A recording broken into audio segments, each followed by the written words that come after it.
Hey guys, Matt from Midwest Lacrosse Company here to talk to you today about putting the sidewalls on an Evo X. These Evo X's don't have too many sidewall holes, so you're limited on your patterns, but I found that the pattern I'm about to show you gives you a nice mid-low pocket with plenty of hold and a nice solid channel. It'll turn out looking something like this clutch X right here. Even though the channel doesn't look too tight, it does the job and holds the ball in quite well for a very wide head.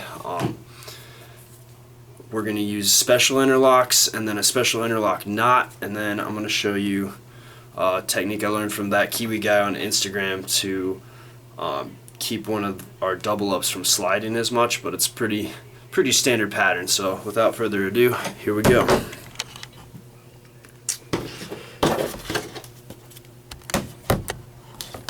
Alright, so first things first, I started this one through the very top hole.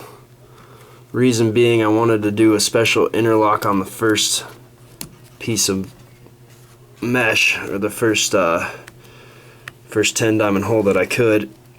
So to do that, I got that string through the very top hole, the same string as the top string, and then I followed the top string out through there as well, and that gets me out behind the mesh. Now I find that first 9 diamond or 10 diamond row right there. I go through the back of it, I go through the outside of the plastic, and then I go up through the mesh, making sure that the string goes and makes a hitch knot, and then I pull it tight there like so.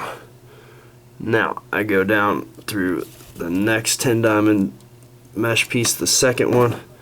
I go through the next sidewall hole, back up, and tighten it down through the third sidewall hole, through the next mesh hole. We don't skip any mesh holes on this head because there aren't very many. We need them all to make this pocket. So we got our first 3 right there. They're all just simple special interlocks, as number 4 will be as well, just to get the top nice and tight.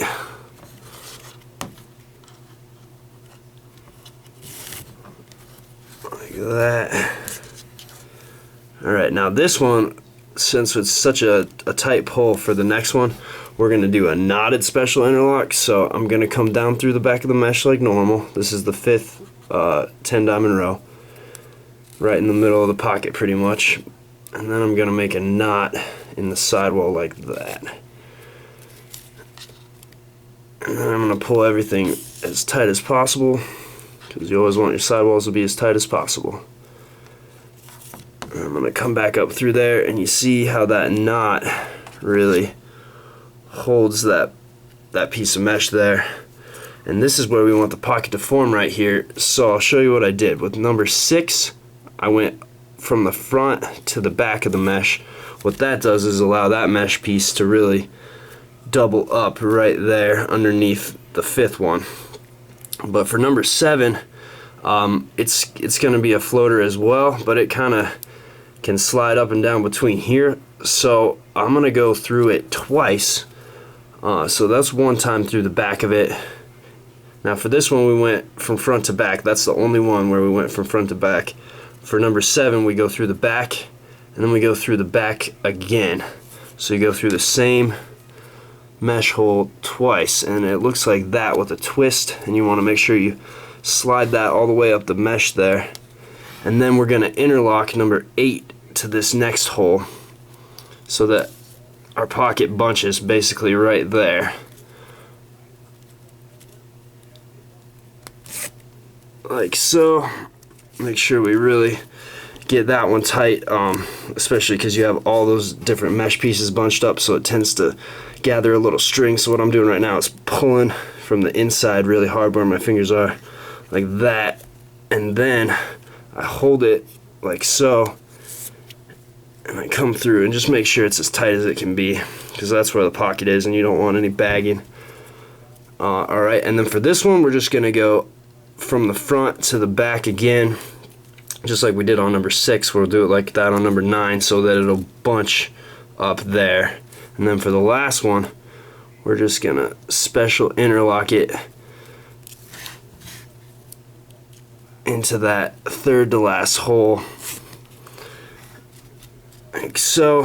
And we'll use the last 2 holes to do the outside tie off, which is my favorite. So you go from outside to inside, and now back out from inside to outside. And that is how it's done, my friends.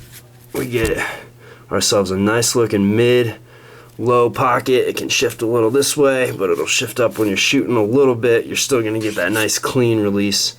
This stick is for a younger customer, but I would use this pocket. I mean, it's nice and tight. It's everything you need. So for more, check out our website, MidwestLacrosse.com. Check out our Instagrams, MWLax01 and Midwest Lacrosse Strings.